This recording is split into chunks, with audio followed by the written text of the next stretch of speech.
Why do I have a feeling it's going to be a great episode?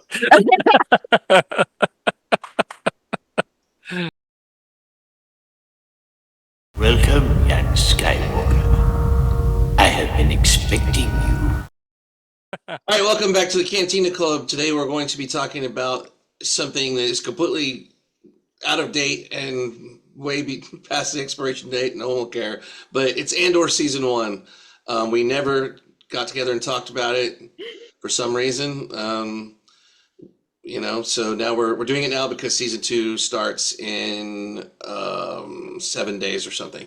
Yeah. So on Disney Plus. And so anyway, we just wanted to touch base on the series, share our thoughts on it, and might even drag the Borgullet out to ask some questions. The Borgullet will know the truth. Whether it will show the Absolutely. truth and whether insanity will ensue is Two we'll totally have to different see. things. Yeah. Yep. All right. So who wants to Absolutely. get us started talking about Andor, or what do we Well, want to talk I about? actually want to start with something else, especially since I've been replaced as host of the show uh, Hang by on. Greedo. Uh, you have something else to say, or I can't hear you. What's going on? Oh, Oh, holy crap. Don't be too proud of this technological terror you've constructed. nice. Not fair. The Not ability to fair. destroy a planet is insignificant next to the power of the Oh Force. my god. That's no moon. Oh, That's cool though. it just shot you. Yeah. It just shot you. Okay, that's the popcorn bucket. That is the Death You, Star popcorn bucket. I got Oh, it on the okay. Disney Cruise Line All right. last month. So that was amazing. So that's That's really, very really cool. cool. Yeah. Yeah, that's very appropriate for Andor too, since absolutely. we're headed in that direction. That is Yeah. true. Andor needs that kind of popcorn bucket. Yes, exactly. Well, I have great envy of you now, Carillion, for that popcorn bucket. I Yeah, I just like it. oh That's a my. really It cool would be bucket. ironic if the prisoners in season one were just building those popcorn buckets. And that's That'd why be a they're great released right twist. now, right before. That'd be a great twist. It's like, little did we know, director Krennic, was he was sidetracked by his love of popcorn or whatever. Well, how many of them did they build? They need to get more prisoners because I'm sure there's not enough popcorn buckets out there to I won't be able to get one without selling my soul. That's So right. Well, we could play a game called "Is it season one of Andor or is it America today?" We could say a guy walking outside when some things happen on the street, and the police grab him, and the next thing you know, he's sentenced to prison he's in making another a popcorn bucket. in a foreign land, and he's making he's making God knows what. Is that Andor season one or is that America current events? You guess. But anyway, Exactly. no, it's just funny. I didn't think of that, but that is in the headlines today. A story sort of similar to that. It's like Hmm. it was funny. It's like if you weren't, what did they say in Andor? If you weren't guilty, you wouldn't have run. He's like, I didn't run. Yeah, They exactly. just, I shut didn't up! run. I slammed him against the wall. It's the K2SO friendship was off to a rocky start there, though, because I think it was the K2SO that grabbed him originally on the vacation planet. Anyway, Exactly. so what? We're now past the popcorn bucket extravagance. Now, what do we want to talk about this show? Anything? Well, overall, I mean, like you said in the intro, we never did a show about Andor. We didn't Right. cover the episodes. We didn't even do a wrap up of the whole season at the time. It was just a bad scheduling time. I guess that was what, like August of 22, I think is when that Mhm. show was out. So it's been about 2.5 years now. Yeah, but I guess overall for me, I really enjoyed the show. It was I thought the pacing was interesting. I think we kind of touched on this in Yeah. one of our last Andor shows. The pacing is almost like it was set up in like mini arcs. It's like there was Right. like a 3 or 4 episode arc, and then that part of the story would end, and you could feel the ebb and flow of the season as it went like that. So that was pretty well done, and I think we're going to get that this time with season two because they're going to release it in 3 episode chunks. So I'm hoping kind of like with a mini movie every week, we're going to basically get like an ebb and flow, resolution each Yeah. week, which would be nice. I think they But yeah, said. I think they said each three parts is a year. Oh, okay. Oh, is a wow. year of his life, like leading up to the events of Rogue One or something like that. Like it covers 5 years or something. Oh, wow. Okay, interesting. Yeah, and it's the significant part of whatever happened in that time to make him into who he was. I think that's if I might be misquoting that, but it's similar to that idea. And Okay. yeah, Andor season one was kind of like that. It was like you had the setting of the story, like getting under his skin a little bit, like what motivated him, which was finding his long lost sister, and kind of having some resentment about where he was in the world, and Hmm. being a little bit of a failure or seen as a failure, a con man, or um, and his home planet, which really wasn't his home planet, but his adopted home planet and his adopted Hmm. parents. And then you went from there to kind of the next phase, and then where he was getting involved in things, and you had that whole storyline um, on the planet that the Imperials had taken over with the big giant dam and all that stuff, Hmm. and where they were trying to steal the credits um, and go through the Aurora Borealis or whatever, Yeah, that was Imperius one of my favorite Borealis. parts of the series season. Yeah, Actually, and that then was you a really had cool storyline. the aftermath where he was rich but aimless, and then he got caught in a outside of a protest and sent to prison for no reason, where they basically he found out you work for your release or do your time and supposedly released, but they just cycle you to the bottom of the prison. It's a multi-level prison, and you Hmm. never get out, and you're never You heard from never actually again. get out. Yep, Yeah, the exactly. only way out is feet first, and Yep.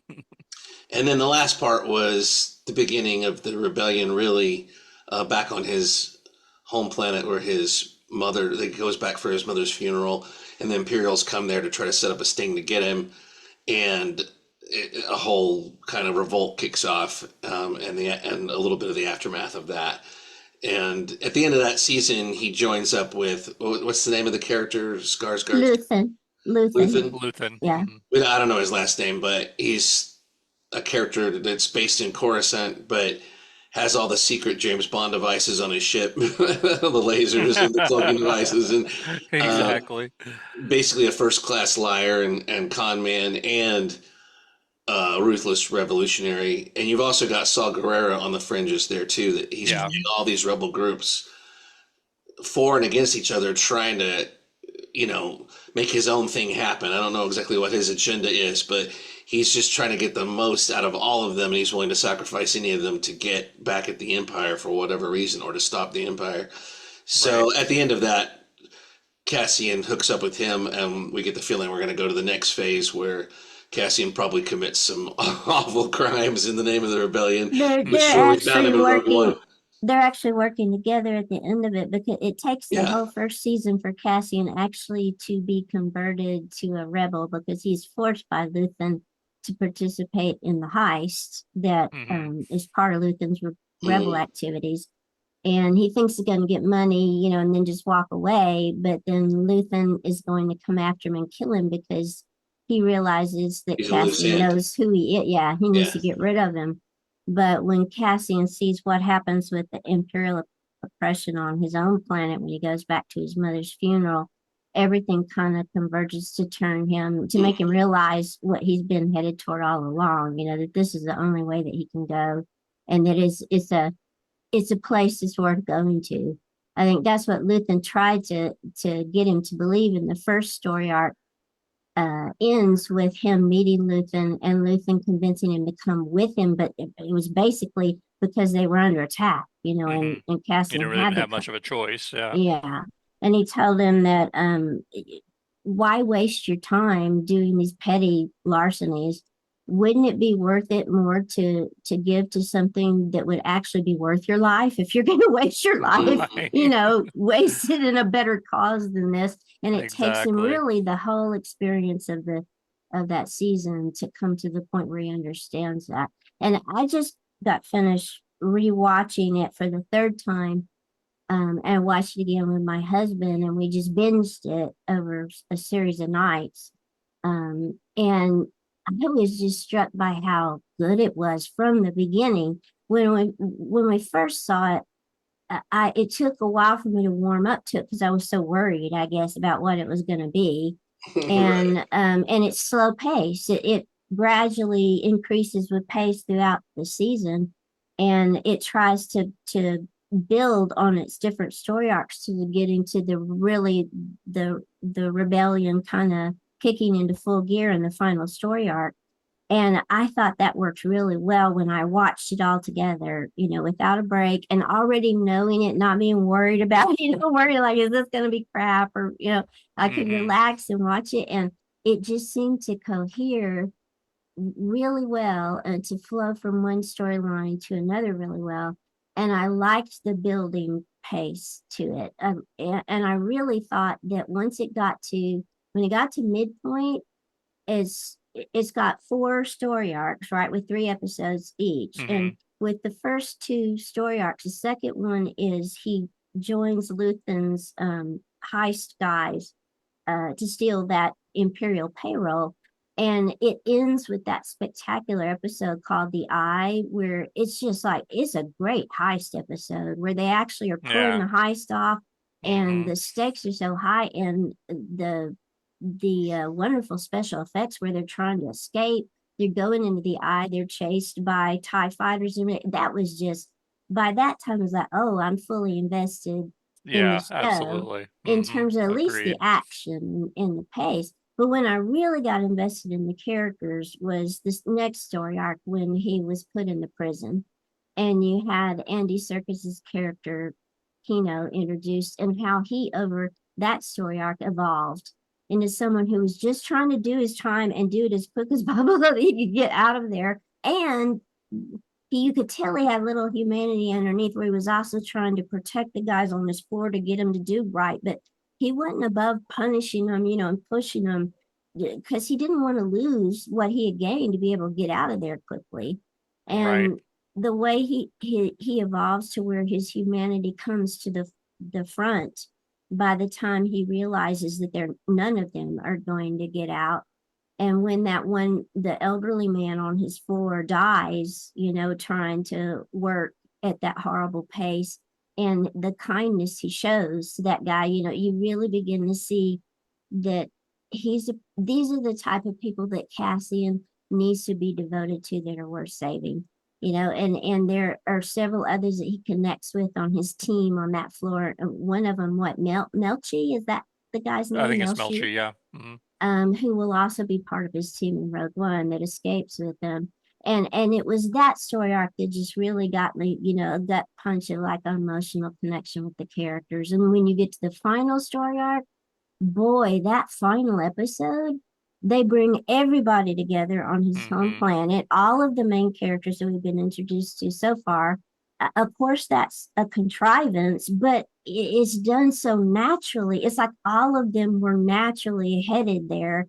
And this was all building to this natural conflagration that was going to bring everybody into this one point, that it worked beautifully. And it didn't seem fake or too contrived or anything. No, I think. Oh, I'm sorry. Go ahead. No, go ahead. I was going to say, what's cool about those characters being together at the end, one of the things is you don't have Darth Vader versus Obi-Wan Kenobi or anything. You have petty bureaucrats who have risen along with Cassian.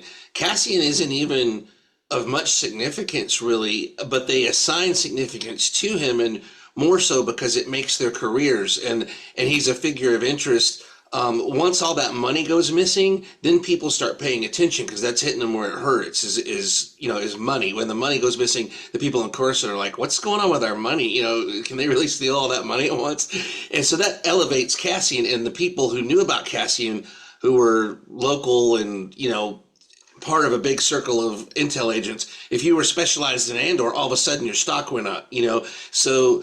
Yeah. So they're all brought together on this planet at the end, even though they're not important really, but they each have potential to be important. You see that they each, because they're each willing to go really far for what they're trying to do or believe in. Especially the guy with the guy who kind of started off investigating him. It's like this guy has nothing, and the only thing he has is tenacity to cling on to the idea that Cassian is this really bad guy that he has to stop. And then you have someone much more cold and calculating, the female intelligence officer, who's working against this whole room of guys to prove herself.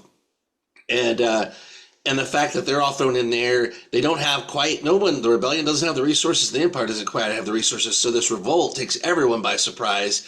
All bets are off. Everybody ends up knocked in the dirt a little bit, and so anyway, I thought it was interesting. It's like they don't try to make it about the big stakes, Mon Mothma and the Right. main rebellion or whatever, or Saw Gerrera Agreed. fighting a big battle. It's like this unexpected, these are regular people, and you see the results of like all these different angles and work and unexpected and unintended consequences coming together.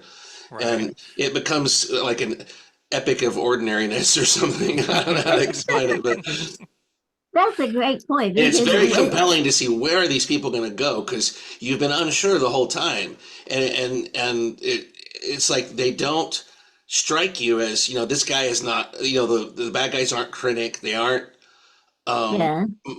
Tarkin, they aren't anybody of super importance. They're people just trying to prove themselves, and they're trying to get somewhere, and Cassian's doing the same thing. He's trying to have an impact and trying to figure out what he wants that impact to be and everything. And one thing I want to say about the final scene, because you covered it before with Luthen and Cassian, is when Cassian comes in, Luthen's been trying to kill him to get him out of the way because he just doesn't believe in him. The risk is not worth the reward. Well, Right. when he shows up after this revolt, and Luthen, I think, is kind of shocked by this whole revolt that's happened a little bit, taken aback, and he says, "Look, I've got my shit taken care of. Either kill me or let me in." And Luthen finally sees a guy that's like him, that has nothing to lose, and that understands they're already dead. They're like Luthen has a great monologue earlier in the season where he basically acknowledges he's not going to come out of this alive, and he will probably not even be remembered or remembered as a figure of significance. So he's doing it all for deeply personal, driven reasons. And that's where Cassian reaches by the end. His mom's dead. He's got his words saying, I wish I had resisted these bastards sooner. And so he's got his friends taken care of and out of the way. And he seems like a man who's trying to go on a mission, but understands what the consequences are actually going to be. And so when they look each other in the eyes, I think he sees, here's a guy who's now useful to me, because he knows he's not going to give up anything, and he's going to die before he does. And I won't have to eliminate him. He's going to eliminate himself in the process of the work, probably, so which is what he's willing to do himself. But I don't think he's willing to do it until he feels like his work is done. But so anyway, I thought all that is extremely interesting and different for Star Wars, and it's not contrived. You slowly get there, through the course of all these episodes. Yeah. That's what's cool about it. I mean, to your point that you're making, and we talked about this, I know, several times years ago on the podcast, that it's kind of interesting to have an entire Star Wars show be this good and not a single lightsaber in sight. It's Right, kind of yeah. it's kind of to that point that you're making. It's not the big stakes Obi-Wan versus Vader stuff. And it's not you know. overrun with silly aliens or Right. comedy relief. Right. It's even though it's a slow burn, it's economical in what it's doing on the I like screen the at all tone. times. Yeah, exactly. To me, it has a good balanced tone for what it is. Yeah. I don't think that the silly humor would work as much on a show like this, because this show is a depressing, topic. If you think about it, this is basically a deep dive into the lives of these people being very oppressed and trying to figure any way out, and the only way out of it is to either die trying, or put all of your loved ones at risk. So it's definitely a storyline and just a feel for the show that wouldn't work if you brought in silly comedy all the time. So I'm glad they've steered clear of that. You Greedo mentioned an epic of ordinariness, and you said it's kind of like a deep dive into these people. We can see them in their everyday lives, Mhm. and the thing that really impressed me about the everyday lives, aside from, I'll talk about the Imperials in a second, but the other characters, it's a show that focuses so much on families Mhm. and sad families, even, and messed up and dysfunctional families. I was shocked. Like when Mon Mothma has to make the decision, she's going to sell her daughter to this gangster, which she basically agrees to do by the end of the season, in order Yeah, to recoup. that was very interesting, wasn't That it? was Very that was bizarre. shocking. And It's then like nobody even gets just away unscathed. even Yeah, just the moment exactly. with the family on Aldani where they committed the heist, the commandant that ran the base there, the Hmm. way that one moment where they're getting dressed for the eye ceremony and he's just mouthing off to his wife, I don't want to hear you whining about wanting to be leaving this Right. planet anymore. You can do what I want if I got to put up with the whining. And then he threatens to beat his child. If Yeah. his child says, I'm sick, I don't feel well, and you're going to go or you're going to feel my hand. Well, a jaw dropped on like, we haven't seen anything quite like that in Star Wars. Mm-mm. And then to top it all off, I think the most incredible family situation is poor Cyril and his horrible mother, who is just constantly harping on him. Oh, poor Cyril. The Poor passive Cyril. aggressive. That's not exactly my response to him. I can see exactly where that guy came from when he goes home to her. And Yeah. it's like, golly, Cyril and his cereal. nothing he does is right for her. Nothing he does gains respect, No. And Yeah. so, of course, he becomes somebody who's obsessed with He's all the made little it. ways of trying to gain respect. He's made of very unrespect worthy parts. Yeah, He's but done how did nothing. he He's get done that nothing way? but he's done nothing with himself. He's doing all the wrong things to gain respect. He's pushing the wrong buttons, Of putting his efforts course. in the wrong direction. But why do He you has think he no is idea what that he's way? doing. I mean, why does Oh, he do because that? And I've then when known his guys like mother that, yeah, And no, then he's when his despicable to mother me. forces him to work after he's fired by the company for having messed up trying to capture Andor, and his mother forces him to work for their uncle or whatever. I'm gonna get you a Yeah. job with uncle, and you're gonna like it. And he's put into the cubicle with a jillion other people. Maybe over the next 30 years, you can get promoted one step up, and people will forget about the great terrible thing that you did with your Yeah, and career. it doesn't have electrified floors, and you don't. I mean, you get to go home and to a cold, heartless place, but it's very similar to the Right. prison in a lot of ways because you have people working for something that you get the idea they don't even know what they're working for. Yeah, they And don't. whatever Right. goes in front of their desk, it's like Severance, It the did. It formula was like crosses your Severance. desk, and you just gotta dot the i's, cross the t's, and send it on to the next group or whatever. And supposedly someone somewhere knows how this all goes together. And meanwhile, it's fascism. You're building Mm. your own destruction, your own imprisonment in the form of the Death Star, in the form of a police state, in the form of all this data on people that's being used and abused, all the grabbing of all the resources and wealth, and you're creating a class system like these Imperials who are just worthless individuals. They're the worst of the worst, but Hmm. they're climbing to the top and they're keeping everybody on the bottom and just making sure nobody can move or do anything. If you step out of line, you go to prison for just an undetermined period because somebody's rewarded for sending you to prison. You get the idea the judge said casting to prison was rewarded just for sending people to prison Right. to give them workers. It didn't matter whether there was any crime or not. Exactly. It's the old thing of the if you can set up enough bureaucracy becomes its own end and it becomes evil and anti-human and anti-empathetic, and it begins funneling people, direct it to funnel all what they want towards them, and all the garbage and all the work and all the stuff that keeps people detained and everything and engaged and useless stuff towards those people. And I think the only way you can gauge success in the empire in this is you get into a room with a smaller group of people as you go up. It's like you start feeling like you're privy to more stuff, but the fall downward is huge. If they decide you're done, or if you get enough enemies, or if you become a mockery, like the female intel agent kind of does by the end. They're like, Hmm. "Where's our angle and what you're talking about?" And she's absolutely right. But they're like, "Well, where's our profit in this or whatever?" She doesn't know how to sell to these people. Hmm. Package the truth properly to what they're getting out of it. But yeah, I think that's I did real like the interesting. deep dive we get into the Imperial Security Bureau too, where we Yeah. get to see Imperials doing the bureaucratic crap and the horrifying crap behind the scenes at a level that we've never been able to have before. So we get wonderful moments like with Admiral Piet in Empire Strikes Back, or the Admiral coming in on Darth Vader whenever he's got his helmet off, that one point, like, or you get wonderful little moments like that with Imperial Right. officers, but we've never had anything like this where we get to really spend time with them and think about why they do what they do, and it's really horrifying.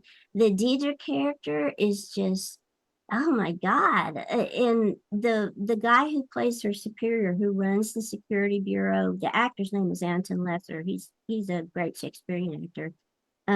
He's wonderful, where he just seems like he is so hyper efficient, and he knows how to play all of these lower Yeah. players off of That's each why I other. found him so sinister. Yeah, Yes. because he's Oh. someone that could be using those abilities for anything else, and Yeah. he's risen in this, and I don't think any of them have their hands clean by the time you get up to that point. You've dealt with these guys like that doctor with the torture tapes or whatever, and you've dealt with interrogations, you've dealt with all that, and your hands can't be clean anymore. Just like with the rebels, if you're going to rise and be involved in these plans, manipulations.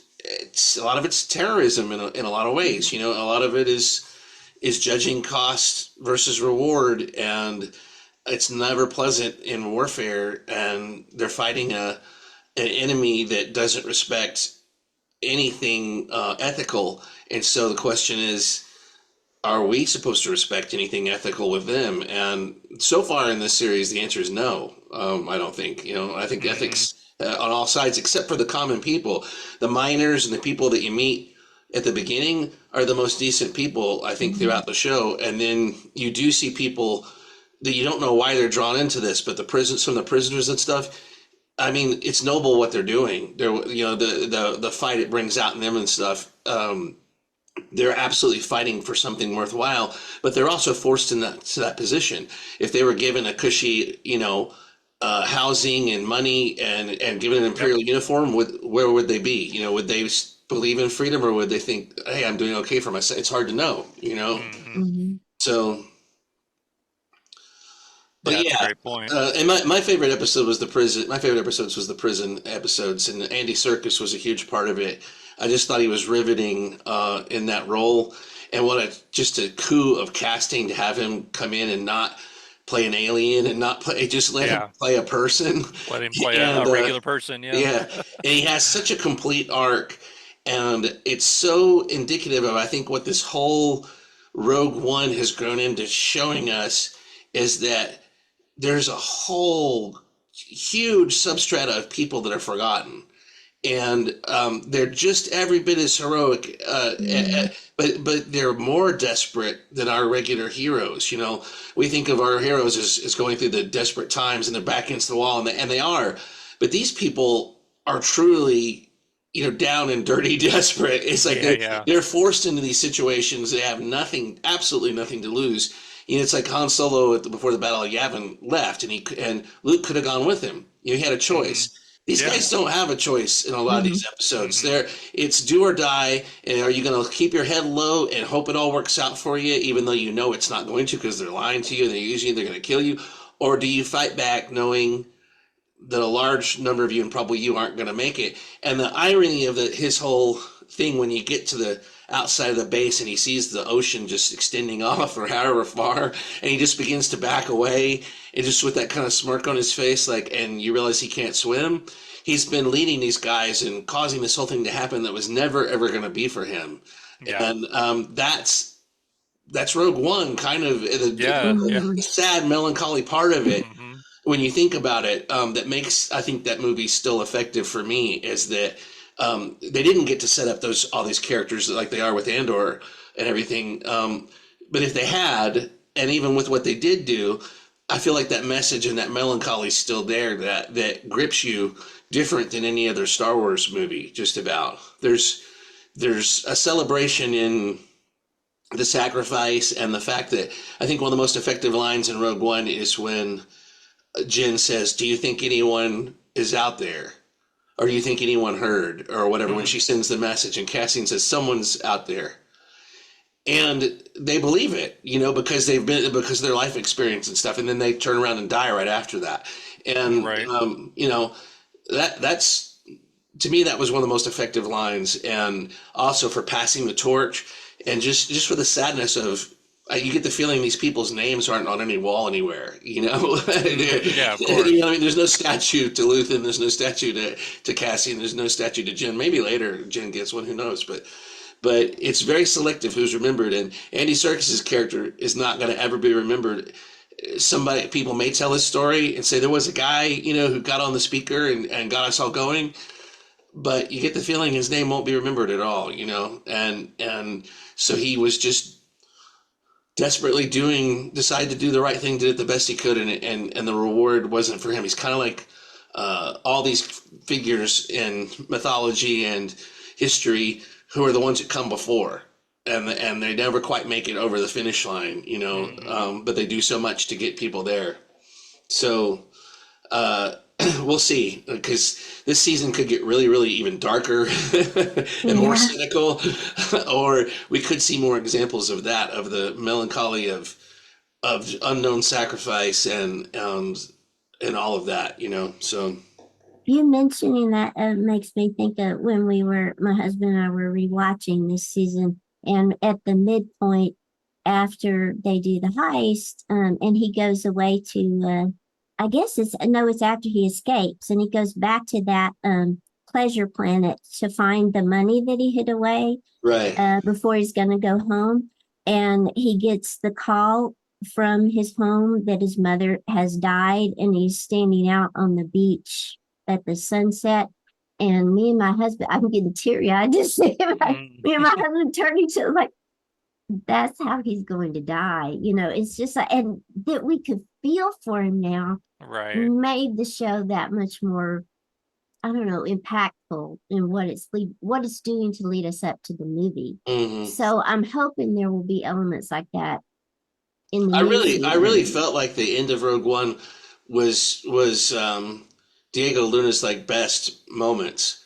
Was from the moment where he loses K2SO and he realizes, and K2SO says climb, and the music turns to that dirge and everything, and they're I mean, you got to think, by the time we get done with this series, this guy is going to have been in a lot of hard, almost impossible situations. But what was effective to me was we didn't know all that. We haven't seen all of it yet when we saw the movie. But the look he gives at the end of like, I'm ready to lay this down. You know, I thought he did such a good job of just, he wasn't exhausted. He was like, there's nothing I can do. It's out of my hands now. I've done everything I can do within my hands, you know, and now it's time to just have faith and let it move on. And he was shot. He had fallen. He was injured already, and it was almost like a reward, you know, like say I'm going to be here with someone I have just found that I care about, that we have a lot in common, and you know, we'll look at the sunset together and not worry about it. You know, and that's the only reward this guy's probably ever going to get. You know, and so not with the series and stuff. I think it's even more moving, but somehow he just had the prescience or whatever to the direction, whatever in the movie to put all that across in those last few scenes. I felt like, and it's becoming more effective the more you see of his backstory and the kind of, like I said, the overall theme of all this. Yeah.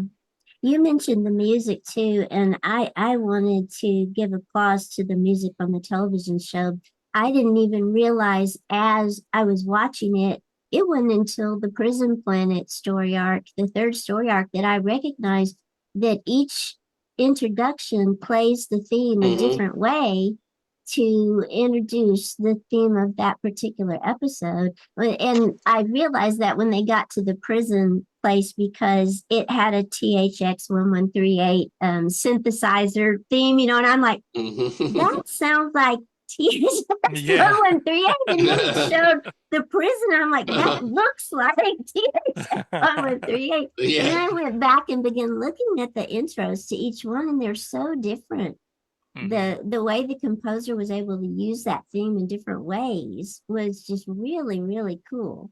So I'm hoping that they'll have something like that. I just love it. I love opening credit sequences. I love a good opening credit sequence. And that one just solely relied on difference in music between each Mhm. episode. There was no difference in the opening credits It otherwise. shows you though that there's thought behind all this, and there's attention to Yeah. detail. Whether it works for you or not, it may not work for everyone, you don't have the time or the desire to put in that much effort to pay that close attention, or it just may not mean anything to you. But I just appreciate that they did that kind of craftsmanship on a lot of things on the show, and this new series coming up, 650 million or something Mhm. they spent on this series, Yeah. 635 million. Wow. And I think that's outrageous. And I can't even begin, it boggles the mind. I don't know what they're doing. Mhm. But I do, when I see interviews with Tony Gilroy and he says, this will never happen again. No one's ever going to entrust that kind of money for a TV show. The confluence of events aren't going to come together with a Baby Yoda, with a Mandalorian, with a this and that and the other that all rolled together to give us the green light to do this kind of project is very unlikely to ever happen again. And so I got to give him his props for taking his swing, Mhm. it's like if he got away with the bag, I guess, so to speak, I guess more power to him. But hopefully the first series looked absolutely beautiful, sounded beautiful, had amazing casting, costumes, everything. All the details Everything. were, Yep. were splendid. So with that kind of budget, I'm expecting that and more from this season, and that's going to be really cool to see because that's been a failing of some of these series. They talk about how much they cost you. Like, I just don't see it. Yeah. I Where's the can't money understand going? where the Yeah. money's going. It feels so small. Mhm. And one thing Andor didn't feel was small, the Mhm. first series. Right. And I don't think this one's going to be that way either. So I agree. I'm also looking forward to my favorite thing about the show was the writing, and Mhm. it was some of the monologues and the character moments. To me, the Skellen is his name Skellen Skarsgård or Stellan Skarsgård? Stellan. Stellan. Stellan. Yep. Stellan Skarsgård's monologue where he's talking to the infiltrator on the Imperial intel unit. He's got a turncoat who's feeding him information. Where this guy questions him because he's cracking the whip on this guy. The guy wants out. It's getting too hot, and he's like, you're not going anywhere except back where I tell you to go." And the guy questions him. Like stands up to him, and he comes back with this monologue that. When I saw it, I was just blown away. I was Mhm. like, because I didn't expect that at all. The series had been great up to that point, but no one ever gets to enunciate clearly ideas and thoughts like that so beautifully and forcefully, Mhm. and gets their moment to just come out and say what they want to say and have something to say. Star Wars is like it's like a 70s garage, It's like Mhm. it's like you got your muscle car you're working over here in the corner, you got your posters and toys and all, it's Americana. It's like nobody's making huge monologues in Star Wars really, although they do sometimes. And this one was just I thought was brilliant, incredibly brilliantly acted. Like Mhm. I think he deserved every award you can get for a TV show just for that one moment alone. And I was so impressed with it. And so I'm hoping that kind of writing continues, not where it's forced, but where it's organic, but where we get some truly brilliant things to mull over that these characters, when they unleash some of the things they're thinking, they're feeling, their truths, it doesn't have to. You can't do it for all of them. It would become a cliche, and it would be too All of them. expected. But all of them, All of All them. of them. all of them. But are we blind? But yeah. But that's something that blew my mind that I think I will remember. Andy Serkis's performance and Stellan Skarsgård's performances, those two right there. I think everyone else was terrific, but those two right there elevated the show for me. And those don't happen by accident. Somebody had to write that. Somebody had to know it would fit with him. He had to figure out how to organically expose this like raw nerve of just Mhm. fury, despair, anger, determination. Absolutely hard boiled, hardcore. One of the most determined characters we've ever seen, in Star Wars. I feel like, and he had to know how to expose that and make it real. They had to know how to write it for him, and all the other character moments have to be the same way, organic, true, real. I don't know how they they pull it off, but it's a combination of casting, knowing where you're going, knowing the right moments to do these things, and I hope we get some more of that, and I hope we also get some more of it through illustrations like we did with some of the prison episode and some of the other episodes through action, but you don't have to always come out and tell the story. But boy, if you're going to, that was a brilliant moment, and I'd love to see more like that. Right. Absolutely. And Tony Gilroy, whoever wrote that, I think it was Tony Gilroy. kudos, man. I went back and looked at the credits at the end of that one because I was like, holy cow. And that could have misfired so badly. It's a very pompous, self-important, kind of speech also, but not really. The way he delivers it and the character that it's coming from, and the fact that he's not being self-pitying. He's just stating facts. It's like, no one's going to remember me. I'm not going to get any reward from this. And he's just showing this guy, you don't understand the stakes. You still don't get it. You're questioning me and everything, and you still don't understand the stakes that we're under. And now that you're on board with me, you're effed. It's like, I'm calling the shots, and this is how we're doing it, and this is why I don't want to hear it. It's like, and the anger too that prompted that speech from him is just horrifying because the guy is his inside man at the Imperial Security Bureau, and the guy is like, they're getting too close to figuring out what I'm doing. I want out, let me out. I just had a baby. Yeah. Okay. And it's that point, I think even Skarsgård's character mentions the baby and threatens the baby. Yeah. You wouldn't want anything to happen to your child or whatever. And I'm like, holy crap, just threatened to murder. And you know what's interesting about his character is, if the Republic was still in charge, would he still be doing something underhanded? Would he be fighting some battle? Like, what is his motivation? Is it just fascism that he hates and turning people into thralls and taking away economic and political freedoms? Or what is grinding his gears? Because I have a feeling, sort of authority. I have a feeling he would be an anarchist. If there was something in charge, he'd be finding fault with it, because there's plenty to find fault with the old Republic, right? That's why it fell, probably. So I almost feel like he'd be with the bad guys if he wasn't with the good guys, or with his own. He's just too calculating, cold and fiery. Something has just burned his soul to ashes, where he's just radioactive now. But I would like to know, like, what was the alternative? Because obviously his happy persona of the antique salesman is complete fake, So I'd like to know who's the real guy, what turned him into this duplicitous but it could be that scene almost implied that part of I think he's got the character where he would have been doing nefarious things, regardless, because he's got those kind of skills. But it seemed like he was worn out. It's like when that speech came out of him, he just lost it. He's like, you're gonna hold it against me for threatening your baby. Well, I've been doing this a long time now, and here's why. And I don't like it any more than you do, but I'm gonna keep doing it. And it seemed almost like it was, you said, a raw nerve, like it's exposed suddenly of what he has turned himself into to be able to support this cause. And maybe it happened over a long period. He seems bitter about what he has become also, but also knowing there's no way back, there's only forward. And I don't know, maybe he would be the kind of guy that would be like a vigilante, exposing or bringing, greedy politicians who are ripping people off, and, maybe he'd be doing underhanded work like that against bad people still. But you get the feeling something happened to him in his background. You don't just come out swinging like that with all of that moral fiber and everything, and all of that conviction. This character's absolutely convicted, and the people following him have absolute faith in his conviction as well. I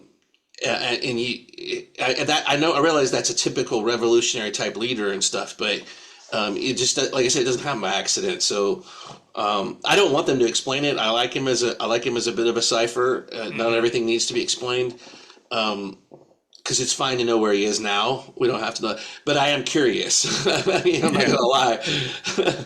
But hey, we got 3 movies about the origin of Darth Vader, and we didn't need that either. So he was just fine before. But yeah, exactly. All right. Well, we are past our allotted time. Actually, quite a ways past. but that's Well, okay. let's real quick. We had Let's a real lot to quick. talk about. Yeah. Let's real quick. What would you give the series as a whole on a 1 to 10 of the first season? I'd give it a 10. Wow. Okay. I give it equal to Mando season 1 and 2. Yeah, I would give it a solid 8. Yeah, I was gonna actually go right in between a 9. So Yeah. yeah. My only kind of downfall or caveat is that I didn't feel like they did a compelling enough job with the main character. That his origin story, those first couple of episodes, I just didn't care about his sister or all that stuff that happened, and I didn't see how it related totally to all the stuff that happened next. So I have a feeling they're going to revisit it because why did they put it in there? Yeah. But I didn't expect him to be such a feather on the wind, getting blown around. He's an observer, not he's not proactive through a lot of the series. And I think the whole point is we're seeing how he gets to a proactive person. Right. But I was surprised by that. So that's my only kind of thing was that I expected to love Cassian more because I loved him from Rogue One, and this didn't bring me that direction with him. It explained a lot, and I rooted for him, but I loved Andy Serkis' character more. So anyway, so yeah, 8 for me. You said a 10, and what for you? 9. 9. Yeah, Yeah. it's quality. There's no doubt about that. It may not be for everyone. Definitely. High Definitely. quality. I really enjoyed So, do we want to bring the Borgullet out and ask him? it. Yeah. Absolutely. Let me see. Hold on a second. Is he still I gotta alive? wake him up. I'm gonna check and see. You know, Hey. say. Wake up. Oh, Wake up. Yep. What? Yep. Oh, okay. Okay. Okay. Okay. Just relax. Relax. It's all good. Okay. Yeah. Okay. All right. Yeah. Yeah, he's good. He's good. He just said give him a Okay. minute. He's been hibernating for 2 Oh, he years. So said, "Give me a minute." he said give me a minute. Yeah. Yeah, some people when they sleep, they go for a few seconds at a time without breathing. You know, Borgullet goes like years without breathing when he sleeps. He could be dead. You have no idea. This could be how they Exactly. molt or reproduce, or is it even the same Borgullet? We don't even know. And then the whole side effect of losing one's mind, you can't even trust your own, memory of what happened. So, Borgullet. Okay, we're doing this a separate episode, right? I don't care. I'll probably just tack it on at the end. There he is. Oh my god. Borgullet. Borgullet. Are we Borgullet. not still friends?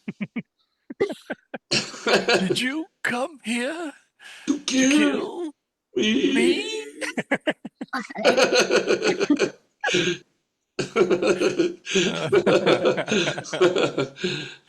All Borgullet! right.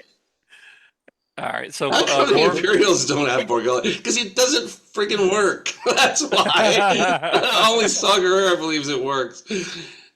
He's got some weird Japanese tentacle porn addiction. He just likes to have people violated by things with tentacles. So what? Excuse me, Mr. Gullet.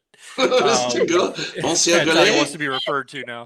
Monsieur Anyway, Gullet. he said he's ready to go, and he's only going to give us a little bit of time. So I guess we better get on it. Do we have questions prepared? I got a question right now. Why Okay. so ungrateful? Gullet. Well, right there you failed because it has to be yes or no. I Borgullet got- only answers Why yes so difficult? Okay, Yes, Gundark has the floor. Borgullet just said that he's been in hibernation for 2 freaking years. Borgullet, I don't know whether to believe that or not. I want to know if you went and filmed an episode for Andor season 2. So I think maybe you slipped out. Okay. So you're going to answer this. Are you in Andor season 2, Borgullet? Okay, Borgullet. Borgullet. Mr. Gullet, are you going to be appearing in Andor season 2? Have you seen Saw? Yes. Yes, he Nice. is. So Borgullet will be in He season 2. gave me a straight answer, but now, of course, he's not going to appear. So Well, see, immediately Gundark's calling the Borgullet a liar, so he knows the truth. he but knows the truth. he doesn't necessarily He say doesn't it. necessarily tell the truth. Borgullet will Borgullet, He's just Luthen gonna have me on the edge of my seat to the host. Is this gonna be the same? will Luthen die in season 2? will Borgullet. Luthen die in season 2? Yes, definitely. Ah. Okay, thank you. So Oh, goodbye, got it. Luthen. Yes. Borgullet, will Andy Serkis return You took my for question. Andor Okay, season 2? Well, you can say it then. will Andy Serkis's character return in season 2? Oh, outlook not so good. Mm, Yeah, wah wah. I think he's probably telling the truth on that one. I think he is too, actually. Yeah, he couldn't Yeah, swim. I really don't think we'll see him. All right. Oh, this has been on the rumor mill forever, so I'm just gonna ask it. Mr. Gullet, will Monsieur Gullet. will Darth Vader, hopefully not, appear in Andor season 2? My reply is no, he says. Good. Okay. Yeah, I'm good I with think that. We don't to need it. be, and I've got a related question, Borgullet. Will Princess Leia appear in Oh, season 2 of Andor? That's interesting. All right, well, Princess Leia Could be at the wedding. without a doubt. Yeah. Oh, Without a doubt. God, we're gonna see her jazz improvisation, dance improvisation. I hope so. That'd be great. Borgullet! Borgullet! Borgullet! Will Jen! Will Jen be in season 2 or referenced in season 2? Okay, will Jin be referenced in season 2? Not sure how they'd probably pull that off, but Because Saw is in there, and you may rely Yeah. on it. Yeah. That's oh, true. good. Saw's in there. Good. As long as they Mhm. don't connect with Cassian, I guess it's okay. You know, because they don't meet until the movie. right. Yeah, I would like that. What about Borgullet? I am disturbed by Mon Mothma's family that I know nothing about outside of this show. But this family has not appeared in any of the movies or cartoons that Mon Mothma has been in, so I want to know if they're gonna die. Because Mon Mothma's hubby and her daughter Is Mon gonna Mothma's die. family? Is Mon Mothma's family going to die? Without a doubt. Oh, I thought so. Kiss them goodbye. Kiss them goodbye. Ouch. Ooh, Yep. Mon Mothma. So that makes the sacrifice of Bail Organa a little less important, probably. I thought he'd be the Right. first senator to bite it after they dissolved Right. the Senate. Will the character of Deidre actually be force choked by not even saying anyway? She appears to be clearly choking on something. Is it a sexual game? All right, Borgullet. Will Deidre get force choked in season 2? Does Cannot predict now. Krennic have to choke a bitch? All right, you need to predict it now. Will she get force choked? Without a doubt. Wow. All right. So apparently that's happening. Borgullet! Will Cassian kill the little The Borgullet? will he kill the security guard guy who's been chased him all through season 1? Oh, okay. Will Cyril. Andy Cyril. kill Cyril? Well, what? It is certain. Oh, oh. There will be a SmackDown. He will choke on his cereal. I have a feeling Cassian will never even know who that guy is. He'll just accidentally kill I don't him. think he'll ever come across. Like, Exactly. My He'll be walking name by is and this. shooting. He's like, just steps on him as he's going by.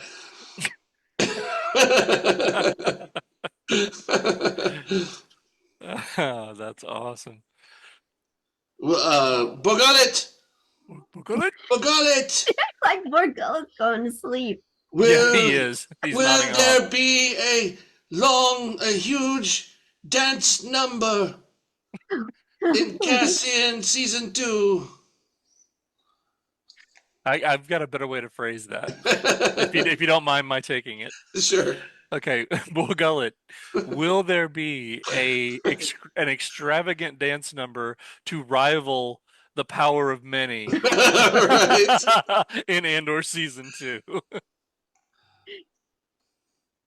It is decidedly so. Oh No. no!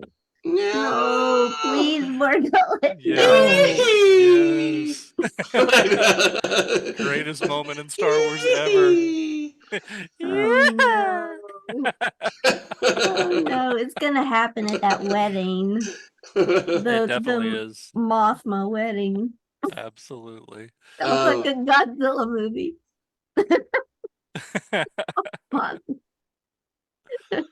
I have one more. I have Sure. one more for Borgullet. Go for it. Borgullet. There was like whole episodes at the beginning of Andor season 1 devoted to Andor looking for his sister. Is he ever gonna find his sister? She was not mentioned ever again in season 1. Mr. Gullet, will Andor ever find his sister? It is decidedly so. Oh. So apparently we will finally see Andor's sister. Okay. Any chance it's that blonde? She could have just dyed her hair. There's gotta be some, no, Cassian, I am your sister. That's not true. It's technically actually impossible. That's impossible. That's impossible. Oh boy. I'm trying to think of one final question. Do you have one, Greedo? Well, I could ask a bunch, but I just want to know, Borgullet, will Krennic, will Chief, whatever asshole Krennic, will he be featured heavily or just basically a cameo? So you're asking if Krennic will be featured heavily? Ben Mendelsohn. All right, Mr. Gullet, will the character of Orson Krennic be featured heavily in season 2? Without a doubt. So he must be the one that kills my mother's family. Yeah.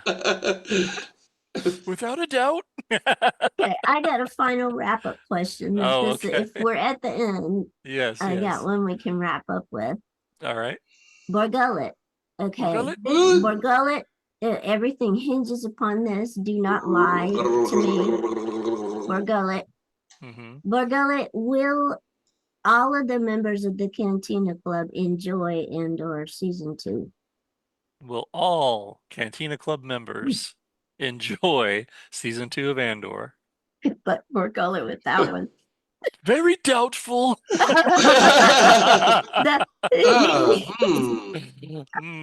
Borgullet, who would have the audacity? That's awesome. He knows us too well. Yes, he does. Borgullet, will Wedge Antilles be seen? Land a crushing blow. Will Two Tubes have his own story and land a crushing blow?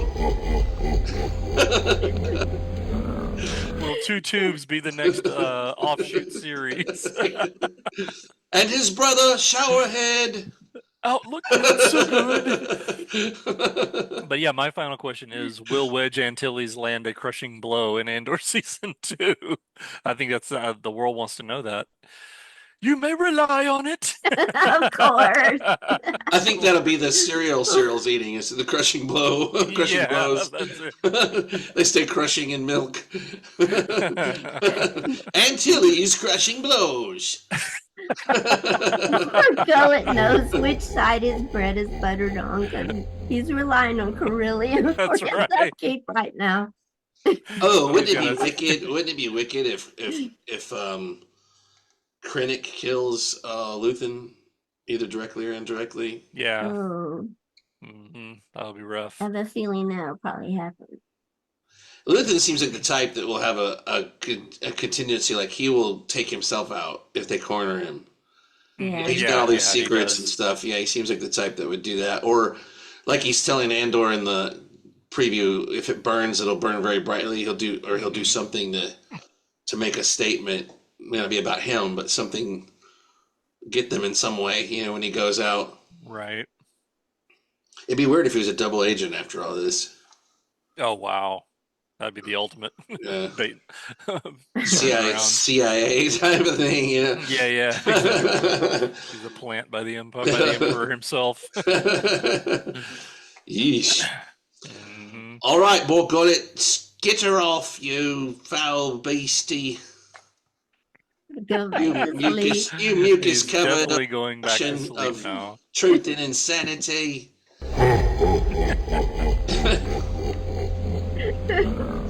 He is off back in Borgullet. his Borgullet brings the truth and the madness. and craps upon it.